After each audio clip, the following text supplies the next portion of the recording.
Hi there YouTube, this is Stefan again here to bring you another story. It is about 1 a.m. in the morning, but I'm totally committed to bring you a story a day.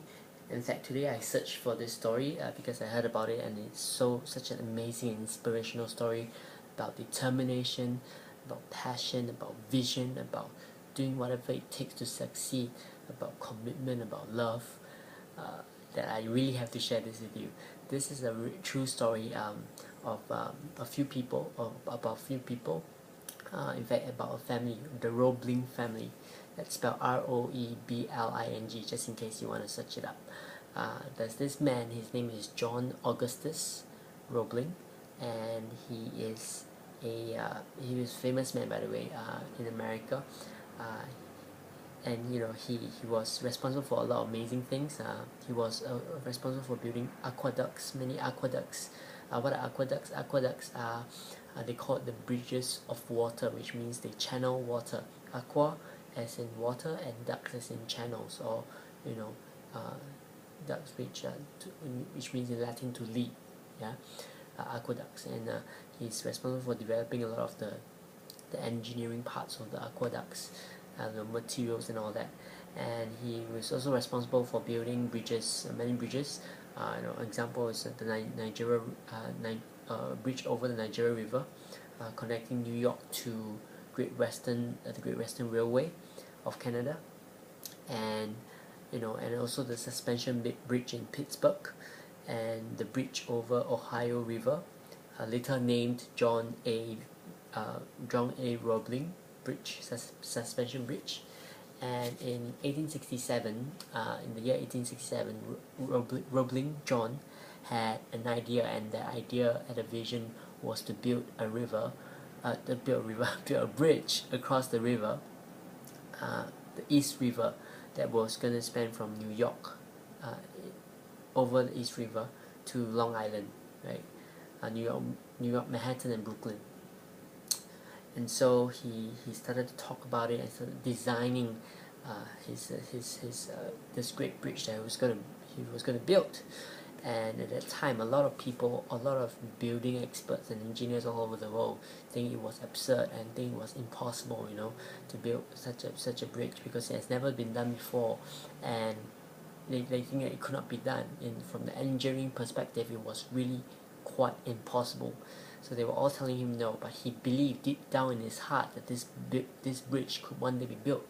So he set out to do it, and in fact he was so passionate about it, he actually brought his son, who was also an engineer at that time. And together they worked on this project. It was very exciting, and but tragic struck. And I think when he was doing a survey to do the bridge, he met with an accident, I think, and he was injured. His son Washington, I haven't mentioned his name yet. His son is Washington Roebling.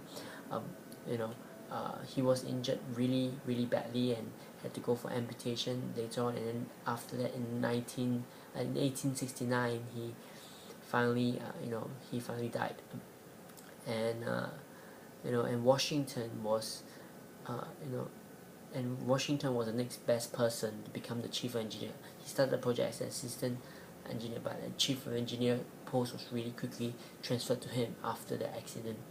But because of the great injury, Washington also suffered huge injuries. In fact, he suffered some brain damage, and he couldn't speak, or even move around himself. It was really serious at that point in time. And of course, he was also he lost his dad, but the building had to go on. In fact, the construction actually stopped for a while because of the accident. But then, as he was lying in a hospital bed one day, there was a breeze that blew into the hospital room, and the windows, the curtains of the windows, flew open, as if to tell him not to give up. So he tried to talk to his engineer friends and to carry on with the project, but most of them said, most of them were uninterested because of the tragedy even before the construction began. And a lot of people said, we told you so. and all those negative people started, saying that even before the bridge was begin construction, this thing happened. And it was it was a very dark time for him, I believe, but he didn't give up, and he had, the vision was passed from his father John to him, to now him, Washington Roebling. So he just kept thinking about it day and night, and then one day his wife Emily Warren Roebling, and she's worth mentioning in this story, and later you'll know why. But the wife will come and nurse him and come and take care of him daily, and very was a very important part of his health. And one day, Washington couldn't move many parts in his body, and the only thing that he could do was he would do this tapping thing with his finger, this movement with his finger, and he realized that he could actually communicate with his wife through this tapping of the finger. So he started tapping on the finger and started communicating with the wife, and the wife patiently decoded his message. It's probably not the Morse code, but they created some sort of communication with that tapping. And he was very excited. He tapped on the wife's hand, Emily Warren Roebling. I need to get this pronunciation correct. Emily Warren Roebling, Emily's hand, and he told her to start calling all the engineers, and she did. And Emily would Emily, in the end, Emily actually took over the project and continued on the project and the construction, and she actually got really into what she was doing, and she even studied advanced mathematics. She learned about strength of materials. She learned about stress analysis and cable construction and calculating catenary curves. For those of you engineers out there who knows what this is, she was really an important person with the building. And for more than 10 years, for 13 years, Washington would tap out instructions of the building of the bridge, and Emily would actually be like the acting chief of engineer. She would go down to do the checks, on the ground checks of the construction, and she will understand the design and how to do it and give instructions.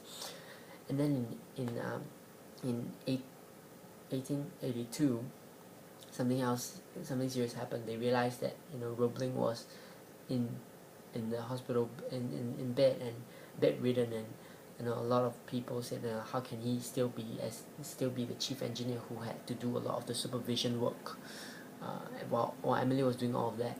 And it became like a court thing. It became a regulation thing, and luckily Emily was very good at lobbying, and she dealt with politicians and all those business people, and eventually that little hiccup became the opportunity to show that it was possible that Washington could still hold a post while Emily executes the instructions and all that.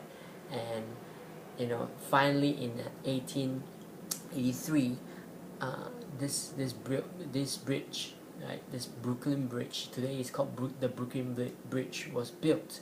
And when it was built, it was really one of the, in fact it was longer than any other bridge that was built by 50%, and it stayed the longest bridge, a suspension bridge, for a very long time. So this story is an amazing story about courage and determination and love between the husband and the wife, and how the wife would actually to be able to do that. And of course the man with a vision who started all of this has passed this to his son, and not giving up. If think about this, if you were bedridden with disease and injuries because of a project, right, would you still be determined with a vision and passion to carry on with what you set out to do? This family, I must say that I'm really impressed. And today I hear this story, and it happened a few hundred years ago, but I'm so inspired by this family, the Roebling family. I'll never forget this story, and I think I'll begin to share this in my seminars. So what do you think about this story? Tell me about what you think and how, what you learned from this story, and you can share this in your classes, in your seminars. Especially great for those who are teaching mathematics or in classes, or engineers, because this is a great engineering success story. you know uh, and yeah, so thank you for listening to this story. I hope that you got a lot out of this sharing, and I'll be sharing one story a day on YouTube, so do remember to subscribe to my YouTube channel. And if you have a story which you heard which is really amazing, please do share with me, and then I will tell this story on YouTube, and of course credit you as the person who told me this story. Thank you very much for watching this video, and for wherever you are in this world, good morning, good afternoon, good evening, good night. Thank you for watching. I'll see you in the very next video. Bye.